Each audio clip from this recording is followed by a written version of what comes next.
Okay, so for the second question, we had to look at how does your media product represent particular social groups? Now, even though there's not really much I could talk about in the fact of characters, because you don't really get much of an insight to their lives and how they interact with social groups and things like that, sort of. We can almost stereotype the characters as to who they might be, what sort of lives they might live, and those sorts of things just by the actions they do, the characters themselves, what they're wearing, things like that. So it's all going to be quite stereotyped because the characters themselves in the video don't give much away, especially the criminal because he's a secretive character. But you still can assume, or the audience can still get a little bit of an insight as to what might be happening in their lives as to their actions. And now it just got a whole lot prettier. I'll stop talking for a bit.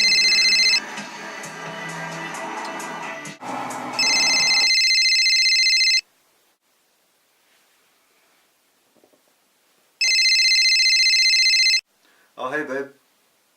Whoa. Hang on. Babe, just wait a minute, okay? Calm down, tell me what's happened, okay? Babe, just wait. Tell me where you are, I'll come get you.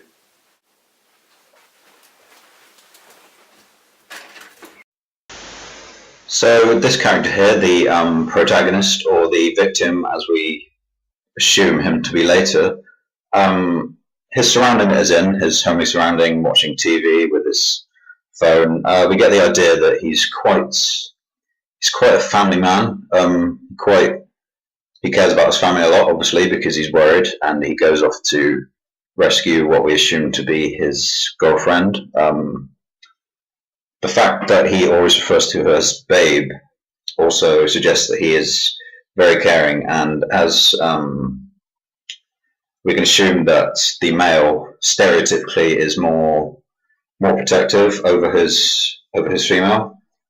So this represents the group that are like that. So stereotypically, we'd associate the male to have the leading role in looking after situations in the relationship. For example, if the female is getting hurt, the male would stereotypically step in to help. So that represents that social group. Also, the fact that by looking at his phone and seeing the name with the heart and having the picture of them two together suggests that this character is very caring, because obviously he cares so much about this person enough to have a heart by their name and have a cute photo of them. So obviously shows that he's a very calm, caring character, which can be countertypical of a dominant male like we see here, because stereotypically they seem to be big and brash and not show emotions. But this man sort of suggests otherwise, that he doesn't really mind showing his emotions, which can be countertypical, but at the same time, any respectable boyfriend or husband or whatever he may be should be able to do this. Again, even though his tone of voice sounds rather concerned, he also sounds quite calming.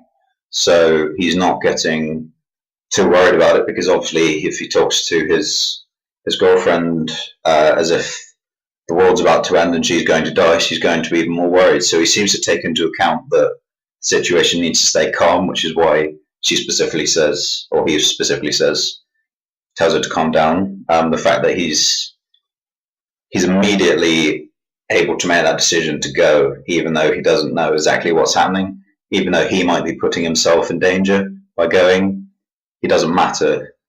It doesn't matter because he cares about this girl obviously a lot. So he obviously means a lot to her. So we can probably tell this character is supposed to be in his late teens, possibly 18, 19 years old, and the media have created a negative stereotype towards this age group, particularly, especially with boys. They like to portray that this age group go out get into trouble a lot. And initially, it's just their idea to go out, have a good laugh, and cause trouble. So that is a negative stereotype portrayed towards this social group. However, with this, we get a sort of different idea.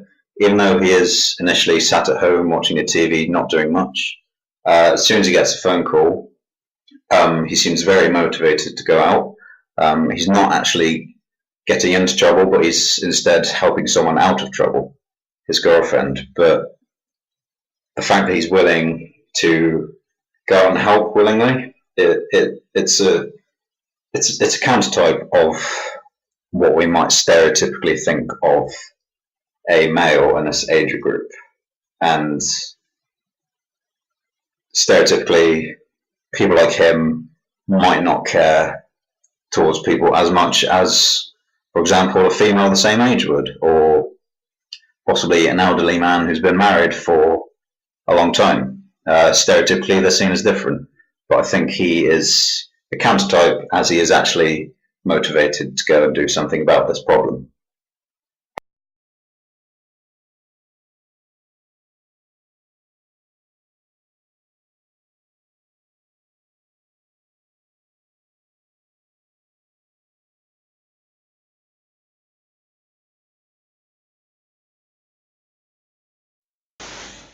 Okay, so this is quite a tough one to talk about, really, because we're not really too sure of the character and who he is, since we never actually get much of an insight even to what he looks like. But we can assume just by the fact that he does have intentions of killing, that he's not the most pleasant of character and probably doesn't represent the best of social groups. The only social group I can really sort of relate this to is criminals themselves. And typically we'd probably relate hardcore murder killers to the male gender, stereotypically. Just stereotypically we're talking here. And probably from, I'd say probably Middle Ages is probably what we're talking about. That's serious crime offenders, so murderers and things like that. Now, just the way he acts in these scenes makes him seem that there's not something quite so normal about him. Just his actions, for example, the way he licks the envelope closed, it just looks sinister and kind of creepy. And just even the fact that he's doing this in the first place, the way he burns the picture, it represents something that isn't quite right, and maybe within society there's maybe something mentally wrong with this character, because we don't know the real reason as to why he plans to kill this person. We just have or we don't even know that this is, he could be related to him, he could have had something done to him, it could be revenge, or it could just generally be because he's not too keen on him. He might not even know the character. But this social group, or criminals generally, stereotypically, as you can see, he's dressed all in black. You never get to see his face, which sort of shows that obviously criminals like to be secretive again. He's always in the dark. He tries to stay in the dark as much as possible, which could connote he's obviously a dark character, but he doesn't want to be caught. And the fact that he's wearing black clothing also creates this idea.